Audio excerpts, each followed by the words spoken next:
La liberté, c'est un adage de notre République, mais la liberté, ce n'est pas le libertinage. Ce n'est pas faire ce que l'on veut. Et les gens, souvent, au nom de la vie privée, vont dire « Pourquoi le prêtre doit guider ma vie ?»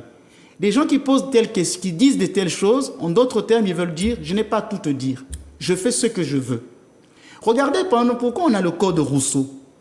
Et beaucoup de gens, parfois, violent la priorité. Alors, ce que vous appelez le code Rousseau, c'est pour... La conduite. La conduite. Oui, quand on conduit. Il y a des panneaux. Tout cela pour qu'il y ait de l'harmonie. Si chacun devait faire ce qu'il voulait, on va tuer tout le monde. Regardez l'accident qui a eu lieu là dernièrement en France. Le monsieur, il prend la cocaïne, il est libre, c'est sa liberté. Et voilà qu'il va faire un accident et la femme perd son enfant, une femme enceinte. C'est quand même lamentable, c'est quand même difficile. C'est quelque chose qui vous brise le cœur. Et donc, vous voyez que parfois, au nom de la liberté, on peut faire mal aux autres. Moi, je vois souvent ici en Martinique des gens qui violent la priorité de passage. Je voulais passer, j'ai failli faire même un accident. C'est pourquoi Dieu nous a donné les 10 commandements. Les 10 commandements, ce sont les normes pour vivre une vie sociale harmonieuse.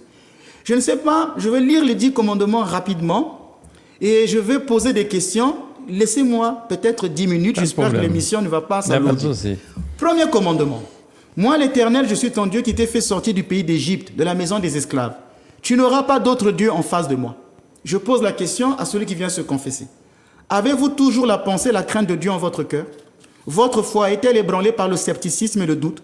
Remettez-vous en cause les saints principes de la foi orthodoxe? Demandez-vous à Dieu d'affermir votre foi? Vous arrive-t-il de désespérer de la miséricorde de Dieu? Priez-vous chaque jour, matin et soir? Votre prière est-elle fervente? Assistez-vous aux offices divins?